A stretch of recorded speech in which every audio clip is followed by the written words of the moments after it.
तो आज का हमारा जो टॉपिक है थ्योरी का, तो वो है सेक्रेड ईटिंग, है ना। Aligning with body, mind and spirit. यानी कि हमारा जो जो हम खाना खाते हैं, जो हमारा भौतिक शरीर है, अन्नमय कोश है।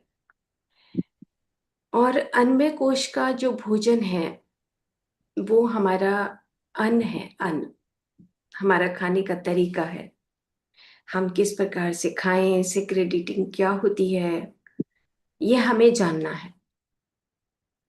तो सबसे पहले देखिए, कोई भी हम वेजिटेरियन की बात करेंगे, अभी वेजिटेबल्स की बहुत बड़ा सब्जेक्ट है, तो हम उस सब्जेक्ट में से उस वेजिटेरियनिज्म को या वेजिटेबल्स को, फ्रूट्स को, सीड्स को निकाल लेते हैं।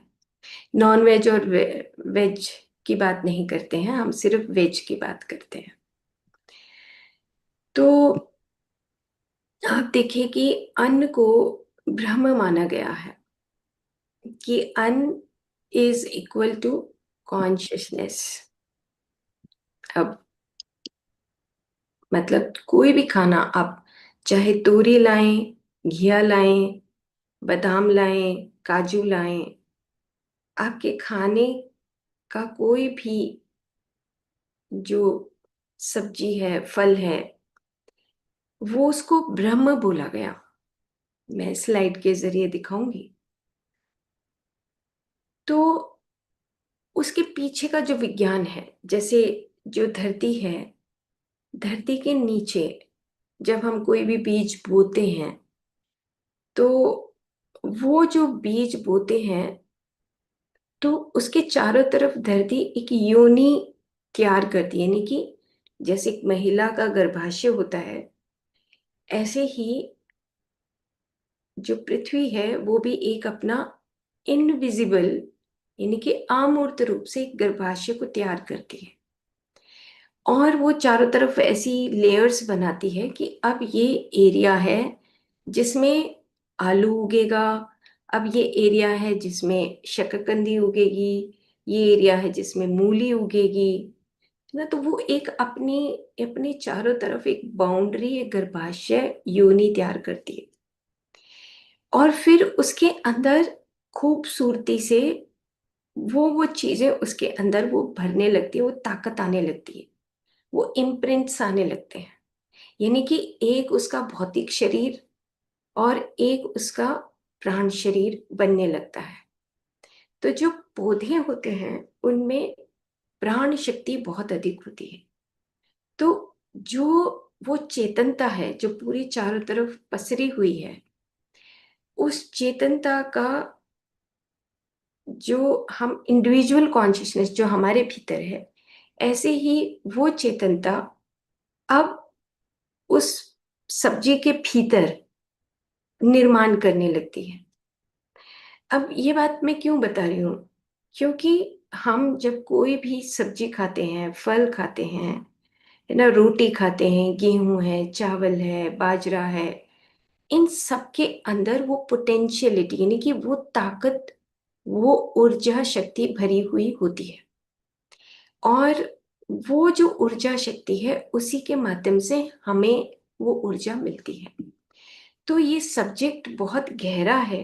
तो अन्न को ब्रह्म बोला गया कि जब वो पृथ्वी वो योनि तैयार करती है, तो उसके अंदर वो खूबसूरती से उस सब्जी के गुणों को भरने लगती है। तो कुछ चीजें ऐसी होती हैं जो जमीन के नीचे रहती हैं, जिसमें कॉन्शियसनेस जो है वो थोड़ी विकसित होती है। कुछ चीजें ऐसी होती हैं जो धरती से ऊपर की तरफ आ जाती हैं ना, जैसे गेहूं है, चावल है। कुछ चीजें ऐसी हैं कि जो बेल के रूप में होती हैं, कि जिसमें घिया है, तोरी है, खीरा है। ऐसे कुछ चीजें ऐसे रेंगने की तरह हो जाती हैं, जिनमें पानी बहुत होता है। और कुछ चीजें हैं जो और ऊपर की तरफ बढ़ जाती हैं, जैसे फल है, सेब है, आम है, अंगूर है, केला है। ये सब चीजें और ऊपर की तरफ बढ़ जाती हैं। तो पृथ्वी के अंदर जो वो खूबसूरती से जो अन्न को ब्रह्म बोला गया, वो एक योनि तैयार करके और फिर एक समय निर्धारित करती है कि मूली का समय इतना है, आम के पेड़ का समय इतना है और पालक का इतना समय है। तो ये सब प्रकृति जो है वो जन्म और मृत्यु यानी कि वहां पर भी वो एक उस समय सीमा में बांध देती है। पालक काटी तो फिर से पालक आ गई। तो इस तरीके से अन्न को ब्रह्म बोला गया। अब हम अगर बात करें कि हम घर में सब्जी लेकर आते हैं, सब्जी मंडी गए और हमने सब्जियां लेकर आए, बहुत खुशी खुशी से सब्जियां लेकर आते हैं। एक पार्ट हो गया कि हमारे पास जो भोजन है, जो अन्न है, वो ब्रह्म है। अब हम खुद में भी अपने आप को अहम ब्रह्मास्मि, हम भी खुद में ब्रह्म मानते हैं। तो अब एक भ्रम इधर है, एक भ्रम इधर है, यानी कि एक चेतना से भरा हुआ एक हमारा पूरा वेजिटेबल्स हैं, फ्रूट्स हैं, ड्राई फ्रूट्स हैं, ना गेहूं है, चावल है, ये सीरियल्स हैं, पल्सेस हैं, ये सब है। लेकिन एक तरफ हम हैं। हम बड़े खुश होकर सब्जी मंडी से सब चीजें लाते हैं, लेकिन जो हम ब्रह्म है, हमें खाने का तरीका ही नहीं पता। सब्जी के पास तो बहुत सारी चीजें हैं, फ्रूट्स हैं बहुत सारे, उसके अंदर वो जो शक्ति है वो भरी हुई है, लेकिन हम खाना खा रहे हैं, अपना फोन चला रहे हैं और खाना खा रहे हैं।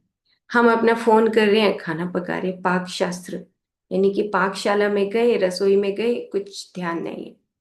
तो अन्न को जो ब्रह्म बोला गया, वो मलियामेट हो गया, क्योंकि अब उसके पास जो शक्ति है वो इस ब्रह्म ने सही तरीके से यूज करनी उसको नहीं आई।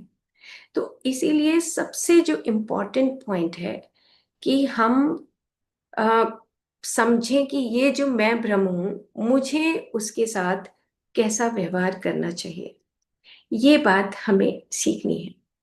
दूसरी बात, फिर हम स्लाइड शेयर करेंगे कि अब हमने जो खाने का जो सिस्टम है, खाने का सिस्टम क्या होता है कि हमने फटाफट अपनी चाय पी ली, फटाफट हमने खाना खा लिया, हमें खुद ही नहीं पता कि वो खाना जब मुंह में गया और उसके बाद हमने कब निगल लिया। तो ये शास्त्रों की बात हो गई कि अन्न ब्रह्म है, अन्न विष्णु है ना, और मैं खुद ब्रह्म होकर वो मैं खा रहा हूँ। ये सब शास्त्र बात है, हम खुद में उसको बिल्कुल इम्प्लीमेंट नहीं करते। तो हम जब खाना खाते हैं तो हमें खुद में ही नहीं पता होता कि कितनी बार खाएं, एक बार खाएं, दो बार खाएं, 10 बार खाएं, 15 बार खाएं, कुछ भी नहीं पता, क्योंकि हम उस अन्न को ब्रह्म समझते ही नहीं, और हमने ऐसे मुंह में डाला और गले के नीचे आ गया और बस खत्म हो गया, अन्न की कहानी खत्म। तो सेक्रेट ईटिंग तो कहीं आसपास भी नहीं है हमारे।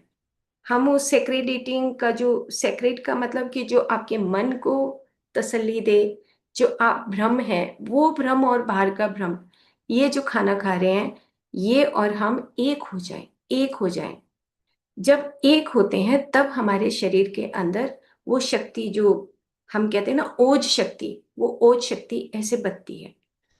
अब छोटा सा एक उदाहरण देके फिर हम स्लाइड शेयर करते हैं। जैसे जब हम शुक्र धातु यानी कि जब हम बात करते हैं ना कि रस, रक्त, मांस, मेद, अस्थि, मज्जा, शुक्र, शुक्र का मतलब होता है कि आपका इतना गहन परतों में जाकर एक ओवम का और स्पर्म का निर्माण करना। एक ओवम और स्पर्म इस भोजन से और हमारे जो अंदर की शक्ति है उससे बनता है। उस स्पर्म और ओवम से एक बच्चे का जन्म होता है। आप सोचो कि इस अन्न से, जो अन्न ब्रह्म है, उससे हमारे फिजिकल अन्नमय कोश में वो शुक्र धातु जब तैयार होती है, उसी की शक्ति से 2 से 3 बन जाते हैं। वो इतनी पोटेंशियलिटी उस सीड में, उस ओवम में होती है कि वो एक बच्चे का निर्माण करती है। आप समझ रहे हैं, इतना शक्तिशाली वो ओज बोला गया। उसके शुक्र के बाद ओज आता है कि हाँ, वो स्पर्म ओवम जो शक्ति है, शुक्र धातु, यानी कि शुक्र धातु का और भी एक मीनिंग होता है कि हर कोशिका अपने तरीके से मरती है और हर कोशिका जन्म लेती है। फिर से जन्म लेना कोशिका का ये इतना सहज नहीं है कि हम आराम से मुंह में भर रहे हैं और गले में उतार रहे हैं और खा रहे हैं और उससे कोशिका का निर्माण होता रहे। ऐसा नहीं होता। हम जब तक बहुत संयम से खाना ना खाएं तब तक हमारी वो सारी परतें प्रॉपरली नहीं बनती हैं। तो शुक्र के बहुत सारे दोष होते हैं। कहीं पर लिवर एक्सपेंड होना शुरू हो जाता है, कहीं पे कोशिकाएं मरनी शुरू हो जाती हैं। कुछ आरबीसी जिनका 3 महीने का समय हो तो जल्दी मरनी शुरू हो जाती हैं। तो इन सब के पीछे का जो रीजन है, मन और प्राण तो है ही जो शरीर है, लेकिन हमारा खाना खाने का तरीका भी है कि अन्न को जो ब्रह्म बोला गया या जो सेक्रेड ईटिंग बोला गया, हम उस सेक्रेड ईटिंग को नहीं करते, जिसकी वजह से हमारी ओज शक्ति क्षीण होने लगती है। अब जब ओज ही नहीं बनेगा, हमने ऊट पटांग खा लिया, सुबह खाया, फिर 1 घंटे के बाद खा लिया, फिर कुछ मुंह में डाल लिया, किचन में गए, फिर कुछ गल्ला मार लिया और हम सोचे कि हमारी तो ओज शक्ति बहुत अच्छी बनेगी। तो ओज शक्ति जो है, हमारे आयुर्वेद ने, वेदों ने ये बताया है कि ओज बनने के लिए सबसे पहले आपको संयमित होकर अपने उस समय के अनुसार आपको खाना पड़ेगा। तो चलिए हम इसको छोटा छोटा कुछ स्लाइड के जरिए समझते हैं कि खाना जो है, वो अन्न जो है, वो ब्रह्म कैसे है।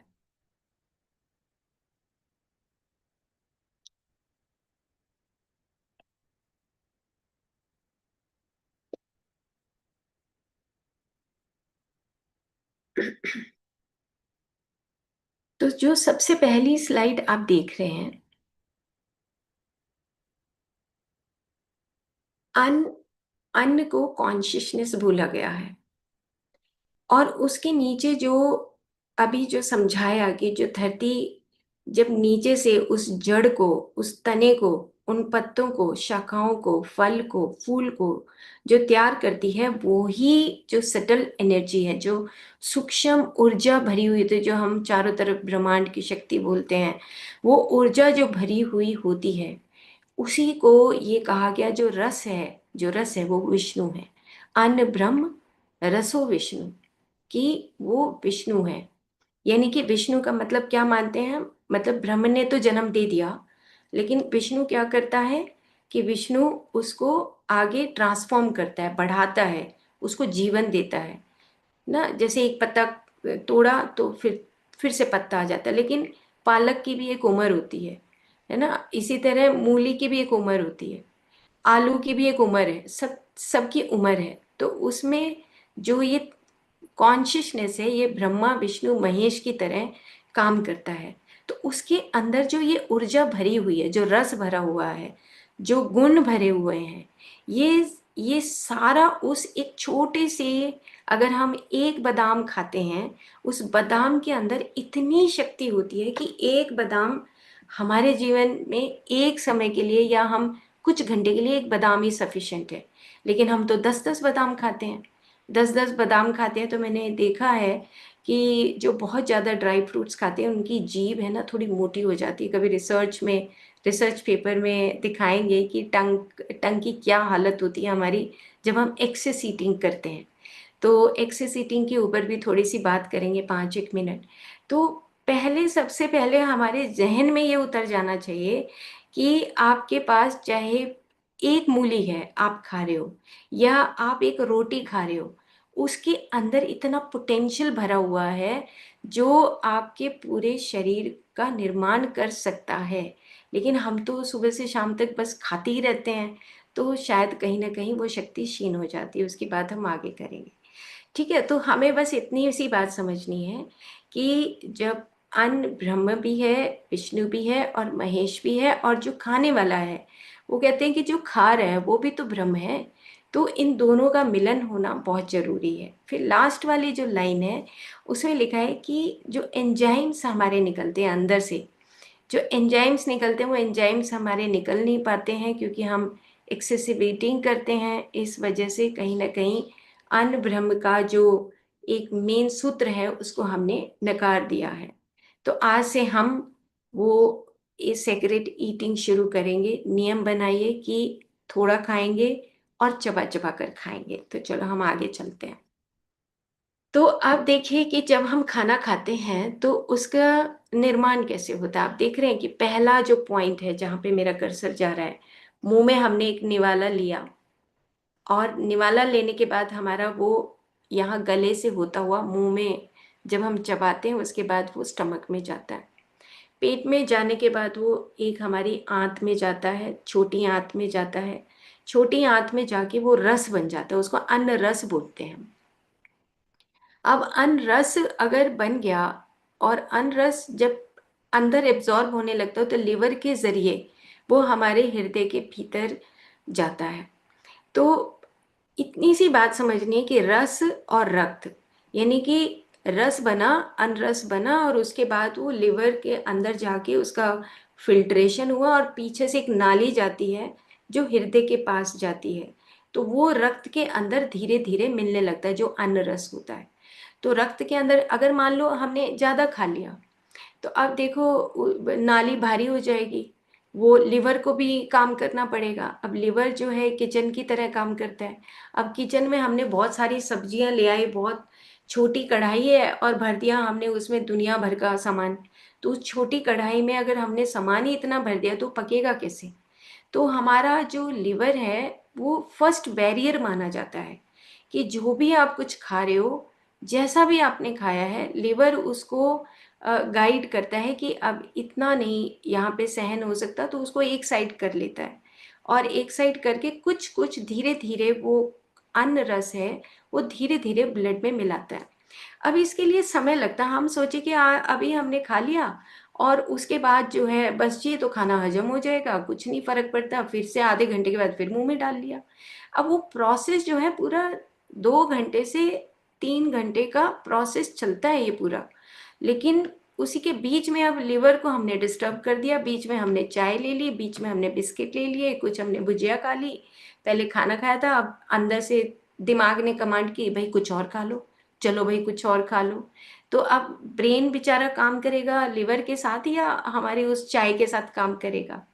तो यहाँ से खाना लिवर से होते हुए जब हृदय में जाता है तो हृदय के दोनों तरफ जो लंग्स हैं वो वहाँ पे ऑक्सीजनेशन के लिए तैयार होते हैं। वो खड़े होते हैं कि भाई चलो खाना आ रहा है, अब मुझे उसको ऑक्सीजनेशन, कार्बन डाइऑक्साइड वो नॉर्मल प्रोसेस में चलता रहता है। लेकिन उस वक्त बहुत सावधानी से वो काम करता है क्योंकि नया ब्लड आ रहा है जिसके अंदर अन्न रस आ रहा है। तो वहाँ पे छटनी करते हैं ये कि रस रक्त, और जब वो हल्का सा जब वो ऑक्सीजनेटेड हो जाता है तो उसके बाद फिर वो हमारी मांसपेशियों में जाता है। अब उसके लिए भी बहुत समय लगता है, ऐसा नहीं है कि अभी हमने खाया और वो मांसपेशियों में तुरंत चला जाता है। उसका एक पूरा प्रोसेस है। और आयुर्वेद तो ये कहता है कि 40 डेज तक, यानी कि 25 डेज से 40 डेज तक हमारी प्रकृति के अनुसार वो खाना धीरे धीरे धीरे धीरे हमारी त्वचा तक पहुंचता है। 25 दिन से लेकर 40 दिन तक हमारा ये भोजन जैसा भी हम खाते हैं वो 40 दिन तक पहुंचता है। इसीलिए जो स्किन डिजीजेज होती हैं वो बहुत देर से ठीक होती हैं, जल्दी ठीक नहीं होती। तो जब मांसपेशियों में पहुंचता है तो वहां पे और पतली नालियां होती हैं। तो और पतली नालियां होती हैं उससे, और अगर गहरे तौर पे जाएं तो मेद धातु है और पतली होती है। फिर हम बोन के ऊपर जाएं यानी कि हड्डी के भीतर जो नालियां जाती हैं तो वहां पे और पतली नालियां होती हैं। और अगर हड्डी के अंदर जाएं, वो मैरो जहाँ मज्जा, वहां पे जहाँ पे हमारा मेन किचन होता है, बड़ा किचन होता है, जहाँ पे हमारे लाल रक्त कण, हमारे श्वेत रक्त कण, हमारे न्यूरॉन्स, हमारे प्लेटलेट्स, ये हड्डी के अंदर बनते हैं। तो यहाँ तक जाते जाते भोजन और साथ में रक्त, देखो दोनों का जो मिलन है वो अगर सही नहीं होगा तो हमारे बोन मैरो के अंदर जो मेन किचन है वहाँ पे हमारे आरबीसी का निर्माण ठीक नहीं होगा, डब्ल्यूबीसी का निर्माण ठीक नहीं होगा, प्लेटलेट्स का निर्माण ठीक नहीं होगा, न्यूरॉन्स का निर्माण ठीक नहीं होगा, शुक्र धातु का निर्माण ठीक नहीं होगा। तो इसलिए बहुत सारी जो डिफॉर्मिटी हैं जो भौतिक स्तर पे हमारे खाने की वजह से भी होती हैं। तो इस तरीके से एक पूरा प्रोसेस चलता है और फिर उसके बाद क्या होता है, मल अलग होने लगता है। आप देखो, आप मोटा मोटा जो आप खाओगे वो तो मल मूत्र बाहर निकल जाता है डेली का, है ना। अब जब कुछ चीजें होती हैं, जब हम सुबह सोकर उठते हैं तो आंख में कुछ मल होता है, नाक में कुछ मल होता है ना, मुंह में कुछ मल आता है। ये सारे मल का जो फिल्टरेशन है, रात भर हमारी पूरी बॉडी प्रोसेस करती रहती है। उसके बाद ये मांस धातु का मल हमारे आंखों में दिखाई देता है, हड्डी का मल हमारे नाखूनों से जरिए पता लगता है, हमारे बाल बढ़ रहे हैं नहीं बढ़ रहे हैं ये हमारी हड्डी का मल माना गया है। मज्जा धातु का जो मल होता है वो टंग के ऊपर, जो जीभ के ऊपर हम सफाई करते हैं, वो माना गया है। तो इस प्रकार से जो भी हम कुछ खाते हैं उसका प्रॉपर जो सार भाग है वो हमारे धातुओं में चला जाता है, कोशिकाओं का निर्माण करने के लिए चला जाता है। और कुछ भाग जो सार भाग के अलावा जो बचता है मल भाग, वो मल भाग हमारे मल के जरिए, आंखों के जरिए, नाक के जरिए, मुंह के जरिए, मूत्र के जरिए ना, इसके जरिए सब ये मल निकलता रहता है। पसीने के जरिए कार्बन डाइऑक्साइड निकलती है, तो ऐसे ये मल निकलता रहता है। तो साइड वाला जो पिक्चर है आप देखिए कि वो कितनी सारी परतों को क्रॉस करके फिर वो कहीं प्राण शरीर और मन शरीर तक हमें वो संतुष्टि देता है। तो ये इतना गहरा है कि जो सैक्रेड ईटिंग है वो हम किस तरीके से करें।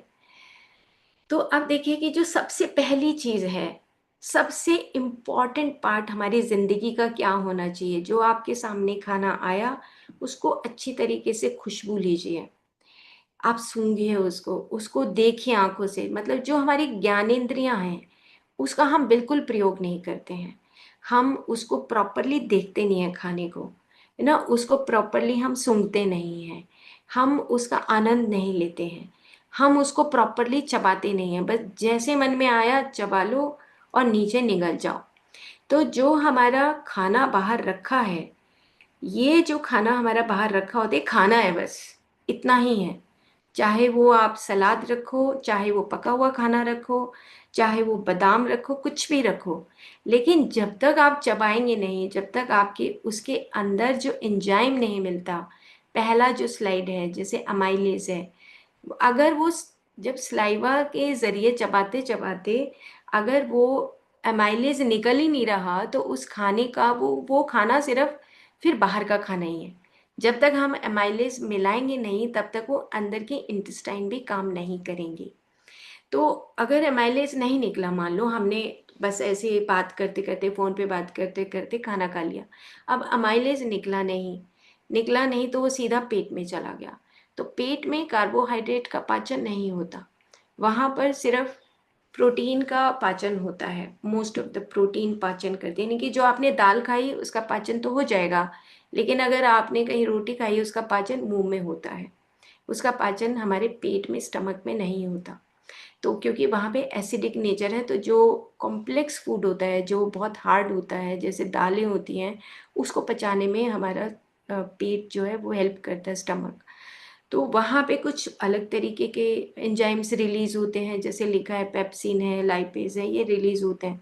लेकिन ये काम तो प्रोटीन के ऊपर करते हैं, आपने मुंह में जो खाया वो तो अब साथ में घूम रहा है मशीन में, लेकिन वो काम नहीं कर रहा पेट के अंदर।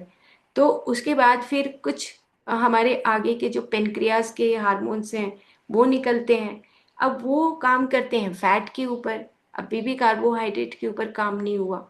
तो कुछ चीज़ें जो हैं हमारी अधपची वहीं पे पेट में रह जाती हैं, इसीलिए हमें शुगर की शिकायत आती है, क्योंकि हम प्रॉपरली चबाते नहीं। क्योंकि जब हम अगर, जो हमने मान लो आलू खाया, हमने रोटी खाई, हमने चावल खाए, ये सब स्टार्च है, कार्बोहाइड्रेट है, ये मुंह में ही चबाना चाहिए था।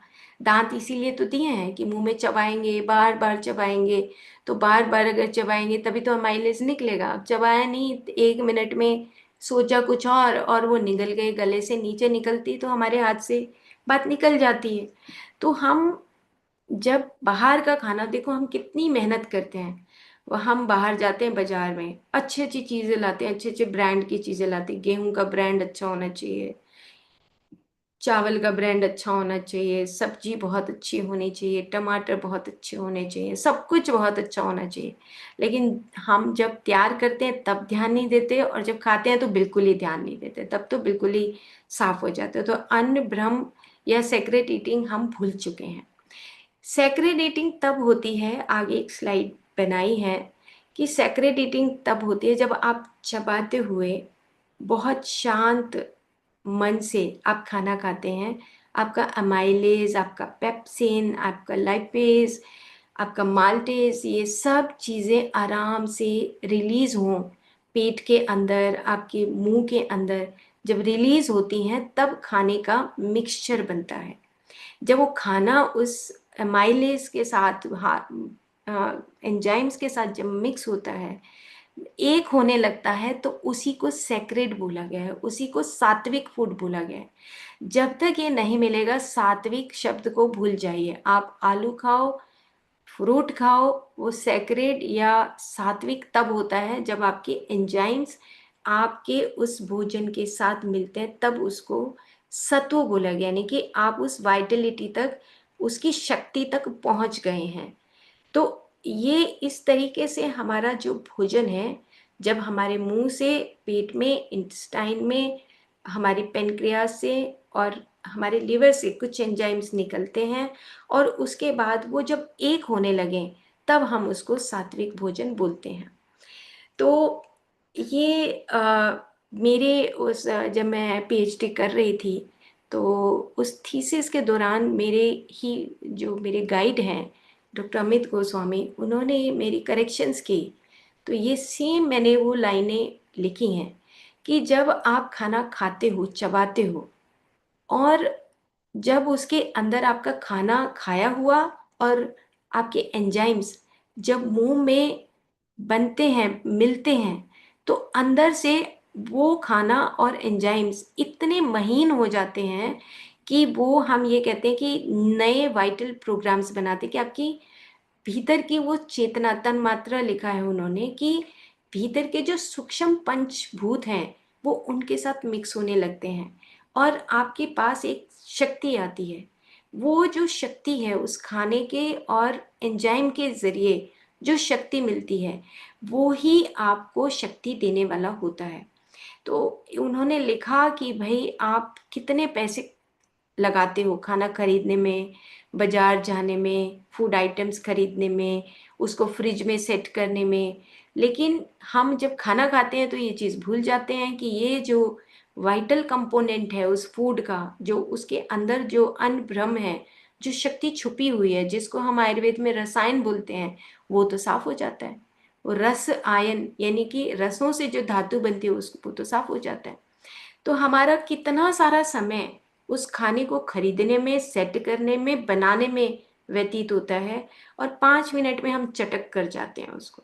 हमें याद ही नहीं रहता कि अंदर जो वाइटल एनर्जी है वो हमें लेनी है, नहीं लेनी है, हम बस 5 मिनट में खाली कर देते हैं, और आधे से ज़्यादा जो समय खरीदने में वो सब खराब हो जाता है। तो चलिए हम थोड़ा सा और आगे देखते हैं। अब ये जो स्टडी है ये मैंने की, फंडामेंटल्स ऑफ थेरेपी एक बुक है रुडोल्फ स्टीनर की। तो इसके बारे में नीता मैम के साथ, जस्सी मैम के साथ बहुत बार चर्चा हुई है कि जब हम मुंह में हम खाना लेते हैं, तो ना हमारा कंट्रोल होता है उसके ऊपर, कि हम चबा रहे हैं, हम सेंस कर रहे हैं, हम खुशबू ले रहे हैं, हमें अच्छा लग रहा है। लेकिन वो ये कहते हैं कि जैसे ही गले के अंदर नीचे निगल लिया, और जो आपका पेट का एरिया, नेवल का एरिया, जब हमने कल चक्र पढ़े थे, तो जो हमारा नीचे का नेवल का चारों तरफ का एरिया, वो ईगो का एरिया है। और रुडोल्फ स्टीनर भी यही कहते हैं कि आपकी ईगो की वजह से, आपकी छोटी आई की वजह से, यानी कि आप खुद में, आपके अहंकार की वजह से बहुत सारी आपकी भावनाएं वहाँ पे होती हैं। तो आपका जो खाना है वो आपकी भावनाओं के साथ जुड़ने लगता है। तो आपका जब खाना, आपकी भावना मान लो अच्छी नहीं है, आप अहंकार से, अभी आप किसी से झगड़ के आए हो और आपको लगता है कि मैं उस व्यक्ति को नीचा दिखाना है, और आप खाना खा रहे हो, तो वो जो इन्फॉर्मेशन है उस मणिपुर चक्र में उस अग्नि को दूषित कर चुकी होती है, कि वो जो फायर एलिमेंट है, जो सोलर प्लेक्सिस, जो बताया था कल, कि जो सीलियक गैंग्लियंस होते हैं, जो इन्फॉर्मेशन रखते हैं कि देखो इस ये व्यक्ति अभी गुस्सा करके आया है, नफरत करके आया है, या लोभ करके आया है, वो सारी इन्फॉर्मेशन हमारी उस इंटेस्टाइन में, उस स्टमक में पड़ी हुई होती है, मणिपुर चक्र में। वो मणिपुर चक्र का मतलब क्या हुआ कि जो हमारा सूक्ष्म तत्व है, स्थूल जो दिख रहा है लिवर पेनक्रियाज, उसके पीछे का जो सूक्ष्म भाग है, वहां पे वो इंफॉर्मेशन पड़ी हुई होती है। तो वो ये कहते हैं कि फिर आप एक सबकॉन्शियस रीजन में आ जाते हो, यानी कि कॉन्शियस रीजन मानते हैं वो कि मुंह का है जब तक आप चबा रहे हो। और उसके बाद फिर आपका सारा जो मैनेजमेंट है वो आपकी फीलिंग्स ले लेती हैं, आपकी फीलिंग्स लेती हैं, और वो उसके ऊपर कमांड करते हैं कि खाना हजम होना है या नहीं होना है, उसका रस बनना है नहीं बनना है। अगर रस ठीक नहीं बनेगा तो रक्त ठीक नहीं बनेगा, रक्त ठीक नहीं बनेगा तो मांस भी ठीक नहीं बनेगा, मांस नहीं बनेगा तो मेद नहीं बनेगा, मेद नहीं बनेगा तो शुक्र धातु नहीं बनेगा, और शुक्र धातु नहीं बनेगा तो ऊर्ज नहीं बनेगा। तो इसीलिए वो बार बार ये कहते हैं कि बहुत शांत तरीके से बैठकर हमें कुछ चैंट करके, हमें मंत्र चैंट करके खाने को खाना चाहिए, ताकि हम खुद में अपने ब्रह्म तत्व को प्राप्त करके ही उस भोजन का निवाले को मुंह में डालें। फिर नीचे उन्होंने लिखा है सेंसेस ऑफ विल, यानी कि हम खाना खा के या हम दिन भर कितना चलते हैं। विल होता है, उन्होंने जो बताया है, उन्होंने बताया कि आपकी जो एक्सट्रीमिटीज है, यानी कि जब तक आप चलेंगे नहीं खाना हजम नहीं होता, आपका मेटाबॉलिज्म ठीक नहीं रहेगा। वो कहते हैं बैठे बैठे आपने बहुत बढ़िया खाना खाया, आपने ड्राई फ्रूट खा लिए, आपने पनीर खा लिया, आपने जूसेस पी लिए, लेकिन आप चल तो रहे नहीं, ना हाथ हिल रहे हैं ना पैर हिल रहे हैं। तो वो कहते हैं कि आपके जो अंदर का जो मेटाबॉलिज्म है, आपकी सेल्स का जो ग्रोथ है, आपकी सेल्स की जो रिपेयर है, वो आपके हाथ पैरों के चलने से होती है। तो इन्होंने तीन चीज़ों को मिक्स किया कि जो सेंसेस ऑफ कॉग्निशन, यानी कि जब हम खाना खाते हैं तो हम कितने भाव के साथ उसको देखते हैं, प्यार से। हम तो देखते भी नहीं, अचार एक तरफ पड़ा रहता है, सब्जी एक तरफ, फटाक से तोड़ा और खा लिया मुंह में, और चबाया कितनी बार, 3 बार 4 बार चबाया, और उसके बाद हमने अंदर निकल लिया, हमें पता ही नहीं कि हम करा क्या, हमने 5 मिनट में छुट्टी। जो हमने 10 घंटे लगाए सब चीज़ें खरीदने में, उसके बाद हम उसको छुट्टी कर लेते हैं। हमारी फीलिंग्स जो हैं, चलो चलो रश कर रहे हैं, खाना खा लिया, चलो चलो अब और काम करना है, काम करना है। तो हमारा जो पेट के जो मणिपुर चक्र है, उसके ऊपर बहुत सारी वजन होता है कि भाई तुम किस तरीके से खाना खा रहे हो। और फिर उसके बाद थर्ड पार्ट जो आता है कि हम खाना खाने के आधे घंटे के बाद हमें घूमना चाहिए, अपना काम करना चाहिए, है ना। ये काम करना चाहिए ताकि हमारी हाथ पैर चलें, ताकि हमारी जो मेटाबॉलिज्म है वो सही रहे। बहुत बार मैंने देखा है कि जो लोग बहुत ज़्यादा खाते हैं और बैठे रहते हैं, उनको भी कॉन्स्टिपेशन की शिकायत होती है, और उनका खाना जो है डाइजेस्ट नहीं होता, मोटापा चढ़ने लगता है। और सबसे बड़ी चीज़ है कि जब हम खाना खाते हैं और बैठे रहते हैं तो हम खुद में भी आलस्य आने लगता है, डलनेस फील होने लगती है। तो रूडोल्फ स्टीनर का जो ये बुक है, मैंने बहुत ध्यान से गहन तरीके से पढ़ा कि ये जो ग्रुप सोल्स होती हैं, यानी कि जो अ, हमारे पेड़ पौधे होते हैं, ये इनके अंदर एक ताकत होती है जो वाइटल एनर्जी बोली गई है। बहुत सारे मतलब जो हमारे साइंटिस्ट हैं, जो थियोसॉफिकल सोसाइटी के या दूसरे जो साइंटिस्ट हैं, सभी ने लिखा है कि जो वाइटल एनर्जी है, यानी कि जीवंत जो चीज़ें हैं, वो हमारे उस वेजिटेरियनिज्म में आती हैं। मतलब वाइटल बॉडी का जो निर्माण है वो हमारे पौधों की योनि में आता है। तो चलिए अब हम थोड़ा सा और आगे करते हैं कि अब ऑर्डर क्या है। ऑर्डर हमारा, हम आम तौर पे जब आप शादियों में जाते हो, शादी ब्याह में, या नॉर्मली आपके घर में हलवा खीर बनता है, तो सबसे पहले हम क्या खाते हैं? हम हलवा खीर तो खाते नहीं, हम तो लास्ट में खाते हैं, है ना। सबसे पहले हम क्या खाते हैं? सबसे पहले अगर हम कहें कि मेरे को डायबिटीज, सबसे पहले करेला मुंह में डालेंगे। मतलब हमारा एक सिस्टम जो है ना, जो एक नियम जो कहता है, एक प्रकृति का जो नियम है, मधुर है, अम्ल, लवण, कटु, तिक्त, कषाय, इस तरीके से हमें खाना चाहिए। तो हमारा ऑर्डर ऑफ ईटिंग क्या होना चाहिए कि हम खाना जो खाएं उसमें पहले मधुर चीज़ों को खाएं, यानी कि आपने हलवा खाना है, गुलाब जामुन खाना है, जो भी चीज़ें खानी है वो आप एक सिस्टम के तहत खाएं। अगर करेला खाना है तो देखो, लास्ट में करेले की बिटर लिखा है, मधुर अम्ल लवण कटु तिक्त कषाय, कड़वा होता है ना। तो वो जो है हमें लास्ट में खाना चाहिए, नहीं कि दूसरी रोटी में आप करेला खाओ, ना कि पहले। अगर आप पहले करेला खाओगे तो मुंह में जूसेस नहीं निकलेंगे।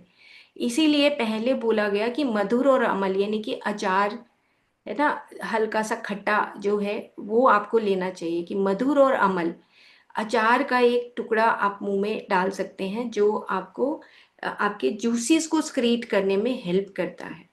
तो इसीलिए मधुर अम्ल लिखा गया। और उसके साथ फिर मधुर अम्ल लवण कटु तिक्त कषाय, और लास्ट में जो है हमें कषाय ने की दही जैसे हम खाते हैं ना, और कुछ चीज़ें और कषाय होती हैं जो ड्राइनेस सी करती हैं, वो कषाय रस बाद में लेना चाहिए। लेकिन बहुत बड़ा सब्जेक्ट है ये, फिर कभी इसको लेंगे इस सब्जेक्ट को पूरे एक हफ्ते के लिए, 10 दिन के लिए, ताकि हम आराम से इस विद्या को भी समझ सकें कि ये जो पाक विद्या है या संस्कार विद्या है, इसको पाक संस्कार विद्या बोला गया है। कि जब हम, एक तो होती है कच्ची सब्जियां खाना, कच्चे फल खाना, जिसके अंदर सबसे ज़्यादा वाइटलिटी होती है, तो दिन में एक नियम बनाएं कि मुझे एक फ्रूट या एक कच्ची सब्जी जरूर खानी है। ये नियम जरूर होना चाहिए ताकि आपकी वाइटलिटी बनी रहे। एक आप सेब खा सकते हैं, जो भी सीजनल फ्रूट है आपको लेना चाहिए। फिर क्या होता है कि फिर संस्कार विद्या आती है, कि जब रॉ अगर आपके पास नहीं है तो फिर आप संस्कारित करके खाते हो, तेल में तड़का लगा के खाते हो, घी में तड़का लगा के खाते हो ना, वो संस्कार करते हैं। फिर उसमें वो संस्कार क्या करते हैं कि जैसे हम जीरे का तड़का लगाते हैं, कहीं पे हम अजवाइन का तड़का लगाते हैं, मेथी का तड़का लगाते हैं, तो ये संस्कारित करते हैं खाने को, ताकि वो खाना अच्छे तरीके से प्रिजर्व हो सके, उसकी जो एनर्जीज हैं, कंजर्व जो एनर्जीज हैं, वो मल्टीप्लाई हो सके उन संस्कार विद्या से। उसके बाद हम उस खाने को कुछ समय के लिए रख सकें, ताकि हम, अगर हमने खाना बनाया है तो हम उसको आधा घंटा, 1 घंटा, 2 घंटा, 3 घंटे तक हम उसको रख सकते हैं और उसको हम खा सकते हैं। जैसे चटनी है, चटनी आमतौर पे घरों में देखा जाता है कि चटनी बना दी और 5 दिन वही चटनी चलती रहती है। चटनी बना के डोंगा भर के रख दिया, भाई एक ही बार पीसो, बस हाथ पैर हिलाने नहीं, और पीस के रख दो बस। तो चटनी, जब मैं ये डायटेटिक्स का पोस्ट ग्रेजुएशन कर रही थी, तो मैंने देखा कि चटनी को तो ये लिखा है कि वो तो बाद में सिर्फ फाइबर बनता है, उसके जो असली जो इंग्रेडिएंट है वो तो सिर्फ 15 से 20 मिनट ही रहते हैं। तो हम जो है चटनी को ना रखें, चटनी को हम फ्रेश बनाएं। आप अपनी मिक्सी में पत्ते, प्याज, टमाटर तोड़ के रख लो, और उसके बाद आप जब खाना खाना हो तो हल्का सा मिक्सी में पीस के और उसको खा लो फ्रेश। लेकिन बना के और हम उसको, जैसे चटनी है और उसके साथ हमारे सूप हैं, जूसीज हैं, कभी भी फ्रिज में नहीं रखने चाहिए, वो तुरंत खाने चाहिए। तो इस तरीके से ये संस्कार विद्या है। ये संस्कार विद्या हमें क्या कर, संस्कार विद्या से क्या होता है कि जब हम खाना बनाते हैं तो हम उसको कुछ घंटे तक यूज कर सकते हैं। उसके गुणों में परिवर्तन होता है। तो उसके गुणों में परिवर्तन होने की वजह से उसको खाने में समय भी लगता है फिर, कि जैसे अगर हमने फ्रूट खाया तो आधे घंटे में डाइजेस्ट हो जाएगा। आपने अगर चाय पी, वो भी आधे घंटे में डाइजेस्ट हो जाएगी। लेकिन अगर एक बिस्किट खाया, वो एक कार्बोहाइड्रेट है। अगर आपने प्रोटीन युक्त बिस्किट खा लिया तो प्रोटीन और कार्बोहाइड्रेट का मिक्सचर है, तो उसको 3 घंटे लगेंगे। आप एक टुकड़ा खाओ, और चाहे आप एक पूरा बिस्कुट खाओ और एक पूरे बिस्किट का पैकेट खाओ, उसको 3 घंटे लगने ही लगने हैं, क्योंकि कार्बोहाइड्रेट और प्रोटीन को पचाने के लिए अंदर जो एंजाइम्स निकलते हैं उसमें समय लगता है। और हम सोचते हैं अरे मैंने तो आधा टुकड़ा खाया, मैं तो फिर भी मोटी हो रही हूँ, मैं तो आधा टुकड़ा बिस्किट का खाया है, मैं तो कुछ खाती ही नहीं तो भी मोटी हो रही हूँ। नहीं, उसका हमारा, क्योंकि हमने अपनी पूरी बॉडी का सिस्टम खराब कर लिया। तो ठीक है, बस इतनी सी बात हमें समझनी है कि हमें ऑर्डर से खाना चाहिए। मीठा, फिर अमल, मतलब कि हमें खट्टा और मीठा पहले लेना चाहिए, अचार हमें पहले खाना चाहिए, उसके बाद हम सब्जी खाएं, उसके बाद हम फिर कुछ तीखी चीज़ें जैसे करेला है, ऐसी ऐसी चीज़ें हम खाएं, और बाद में हम कषाय रस लें। ओके, जैसे हम सौंफ पहले खानी चाहिए लेकिन हम सौंफ बाद में खाते हैं आजकल खाने के। खैर ये बहुत बड़ा सब्जेक्ट है और हम आगे चलते हैं। ठीक है, इस स्लाइड को भी छोड़ते हैं। अब हम मेन मुद्दे पे आते हैं क्योंकि टाइम बहुत हो गया है। ये एक बुक है, अभी मेरठ गए थे तो मेरी और जस्सी मैडम और नीता मैम की बात हुई कि ये वहाँ पे एक ऑर्गेनाइजेशन है, वहाँ से मुझे ये पुस्तक अ, के बारे में पता लगा कि ये पुस्तक बहुत इम्पॉर्टेंट है फास्टिंग के लिए, वाइटलिटी के लिए। क्योंकि वहाँ पे ये बोला गया कि food is not the source of energy. वहाँ पे ये कहा गया कि फूड से तुम्हें इतनी ताकत नहीं मिलती जितनी तुम्हें प्राणों के माध्यम से ताकत मिलती है। तो वो सुबह जो है वो अपनी किचन में कहीं गैस नहीं जलाते, कच्ची कच्ची चीज़ें देते हैं। स्प्राउट्स दे देंगे, केले दे देंगे, सेब दे देंगे ना, ये चीज़ें दे, और घिया का जूस निकाल के दे देंगे। और तो ये कल मुझे मौका मिला इसके कुछ हिस्सा मुझे पढ़ने का, और मैं कहती हूँ कि वंडरफुल चीज़ें मुझे मिली। मैं आप सबको भी थैंक्स करती हूँ कि ये, अगर आज ये फूड का टॉपिक नहीं होता तो शायद मैं इस पीडीएफ को कभी खोल के भी ना देखती, अभी फिलहाल मतलब महीने भर के लिए। तो मैंने इसको गहन तरीके से पढ़ा तो कुछ चीज़ें मुझे मिली। तो सबसे इम्पॉर्टेंट बात है, ये रिकॉर्ड कर लीजिए आप, मतलब रख लीजिए अपने पास। वो कहते हैं कि अगर आपका एक रोटी का भूख है, वो कहते हैं कोई नियम नहीं है कि कितना आपको भूख लगा है, लेकिन अगर आपने एक रोटी की भूख और आपने खा लिया एक रोटी प्लस एक टुकड़ा, मैं तो यही कहूंगी। तो अगर आपको भूख है आधी कटोरी सब्जी की और आपने खा ली पूरी कटोरी की सब्जी, तो वो कहते हैं कि जो आपके अंदर एक वाइटल पावर है, जो वाइटल पावर आपके पास है, जो इसको मशीन को जो चलाती है, जो कोशिकाओं का निर्माण करती है, कोशिकाओं की रिपेयर करती है, वो एक टुकड़े में आपकी वेस्ट ऑफ एनर्जी होने लग गई। आपने खाना खाया, खाना आपने ज़्यादा खा लिया, तो उसको जो खाना जो हिस्सा ज़्यादा खाया, जो पोर्शन ज़्यादा खाया है, उसको भी तो पचाने के लिए एनर्जी चाहिए नहीं चाहिए? फिर उसको पचाने के लिए एनर्जी चाहिए, उसको पचाने के बाद वो बेचारा जाएगा कहाँ? फिर वो, यही पुस्तक बोलती है कि फिर वो नालियों में जाएगा, आपके खून की नालियों में। फिर वो कहेगा भाई मैं तो बहुत ज़्यादा हूँ, अब मेरे को कहीं जमा करो। तो फिर वो कहीं कहीं नालियों में फंसने लगेगा। एक्सेस की बात हो रही है यहाँ पर कि वो नालियों में फंसेगा, कहीं कहीं वो फैट बन जाएगा, कहीं कहीं नालियों को दूषित करेगा, कहीं कहीं कोशिकाओं को दूषित करेगा। और जहाँ कोशिकाओं को दूषित करेगा वहां पे कहेगा भाई मैं भी आ रहा हूँ, मैं भी ऐसा हूँ, और अंदर वो जाने लगता है और उन उन कोशिकाओं के पूरे जीवन, जो उनका लाइफ स्पैन होता है उसको खराब करने लगता है। वहां पे सड़ांध उत्पन्न होने लगती है। तो वो ये कहते हैं कि आप अगर एक टुकड़ा भी ज्यादा खाते हो तो तीन तरीके से ट्रिपल वेस्ट है, फिर मल बाहर निकलेगा। वो मल किस तरीके से निकलेगा? कहीं पे गांठ के रूप में निकलेगा, कहीं पे मल अधिक आएगा, कहीं पे आपका मल आएगा नहीं तो वो अंदर जमा हो जाएगा। तो ट्रिपल वेस्ट उन्होंने कहा है कि अगर आप एक टुकड़ा भी लालच में आगे ज्यादा खाते हैं तो it is a waste of your vital energy. जो एनर्जी आपकी ब्रेन के लिए, आपके मन के लिए, आपकी इंद्रियों की लगनी चाहिए थी, वो एनर्जी आपने अपने फूड में लगा दी।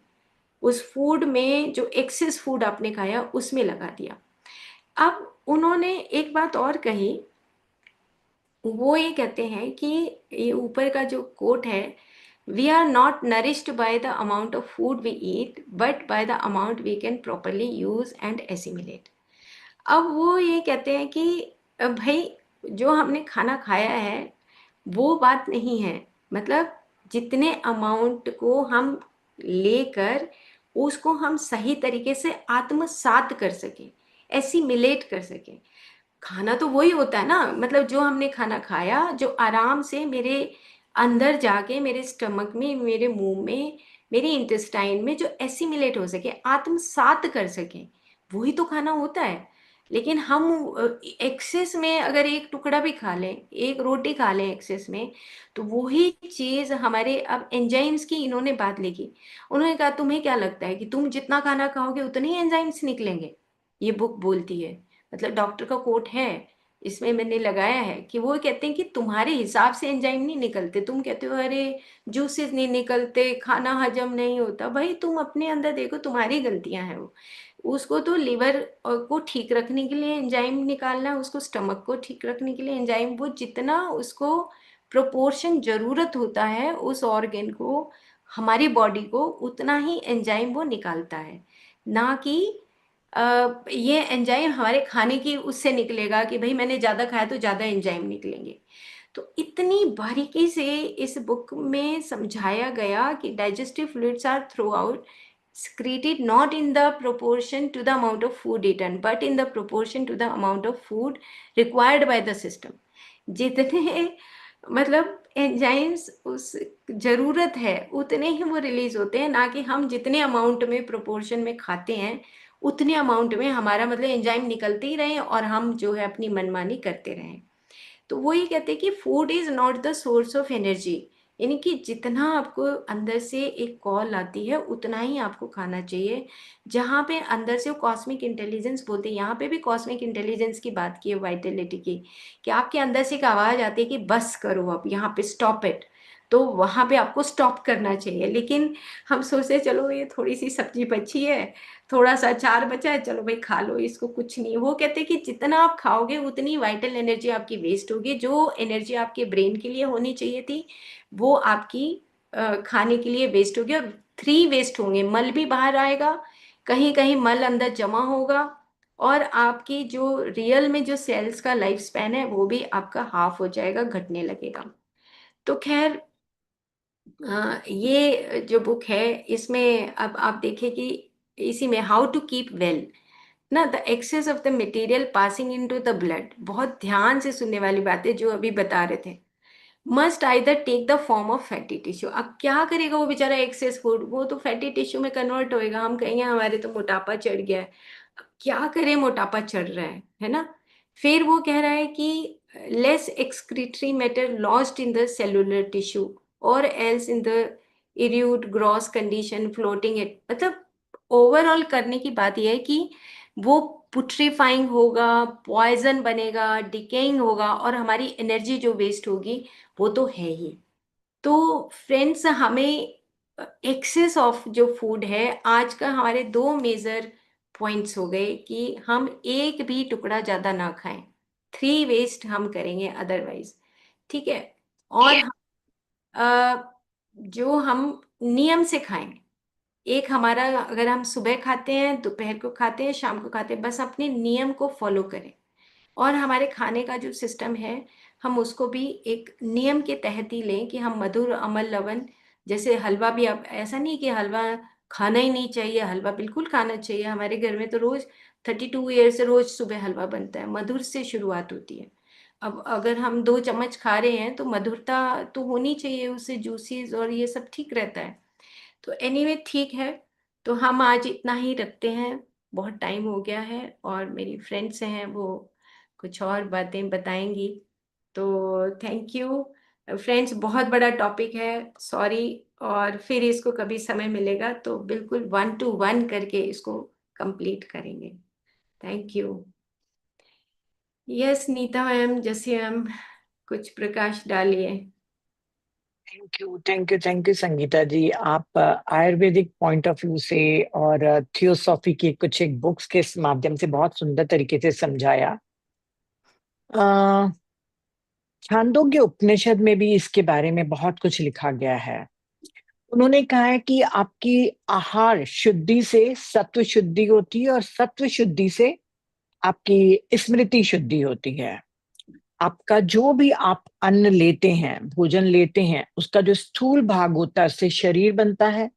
जो उस आहार का मध्यम भाग होता है उससे प्राणा बनता है।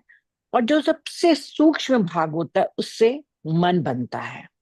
मतलब हम जो खाना खा रहे हैं वो शरीर, प्राणा और हमारे मन तीनों का निर्माण करता है। मानव के इतिहास में कभी भी नहीं हुआ कि इतने फूड की वैरायटी उपलब्ध हो। देखा जाए संगीता जी, जितना फूड आज की डेट में मॉल्स में भरे हुए हैं, पैक्ड फ्रूट, ऑर्गेनिक और दुनिया भर की चीजें करके, तो ये जो हमारे उपनिषदों में या हमारे ऋषि मुनियों ने जो बताए थे या आयुर्वेद में थे, वो सब चीजें भूलते जा रहे हैं। अवेयरनेस बढ़ गई है कि भाई कच्चा खाना खाना चाहिए, कच्चा खाना में प्राण शक्ति है और अच्छे से चबा के खाना चाहिए, बहुत अवेयरनेस आ रही है लोगों में। पर सबसे मेन चीज जो लैक ऑफ ईटिंग है ना, उसमें वो है कि आप किस भाव से बनाते हो और किस भाव से खाते हो। 90% लोग टीवी देखते हुए खा रहे हैं। तो आप बताइए, आपने कहा एक टुकड़ा ज्यादा मत खाओ, तो अवेयरनेस कॉन्शियस में रहेगी तब तो पता चलेगा कि ये एक टुकड़ा एक्स्ट्रा है। टीवी देखते हुए तो हम बिल्कुल पूरा प्लेट साफ कर देते हैं ना। और टेस्टी लगा तो फिर तो लोभ जाग जाता है और पूरा और एक थोड़ा सा खा लेते हैं। एक एक टुकड़े की अहमियत है। और मैंने लेडीज लोगों का देखा है, और ये मेरा खुद का पर्सनल एक्सपीरियंस है, कि जब हम कुकिंग करते हैं ना, तो हमारी आदत होती है मुंह में डालने की। कुछ टेस्ट किया, या सैलड काटते काटते हमने 2-3 पीस खीरा खा लिया, 2-3 टमाटर के पीस खा लिए, फिर थोड़ा सब्जी टेस्ट कर लिया। हम नहीं जानते कि एक एक टुकड़े के कारण उस पेट को, उस लिवर को कितना काम करना पड़ रहा है, क्योंकि हर मुंह में आपका खाना जाते ही आपका इंसुलिन तुरंत सिक्रीट होना शुरू हो जाता है। तो आहार कितना खाएं, कब खाएं और किस भाव से खाएं, ये बहुत महत्व रखता है।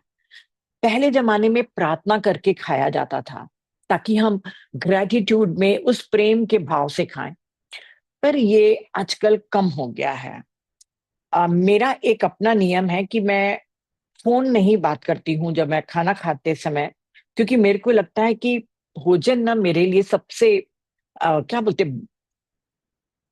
पवित्र चीज है। मतलब मेरा उसी से ही शरीर बन रहा है, मेरा स्वास्थ्य आ रहा है। और टीवी भी नहीं देखना चाहिए, और मैं टीवी तो वैसे भी नहीं देखती हूँ। तो फूड के टाइम में, ईटिंग के टाइम में उस चीज को एंजॉय करके खाना चाहिए। कभी कभी इमरजेंसी में अपने नियमों को तोड़ना पड़ता है, पर मैं फ्रेंड्स यही कहूंगी कि बहुत शुद्ध भाव से खाना बनाओ, क्योंकि जब आप अपने परिवार के लिए खाना बनाते हो तो वो खाना नहीं प्रसाद होता है। और उस प्रसाद को खाते समय भी शुद्ध मन से खाओ।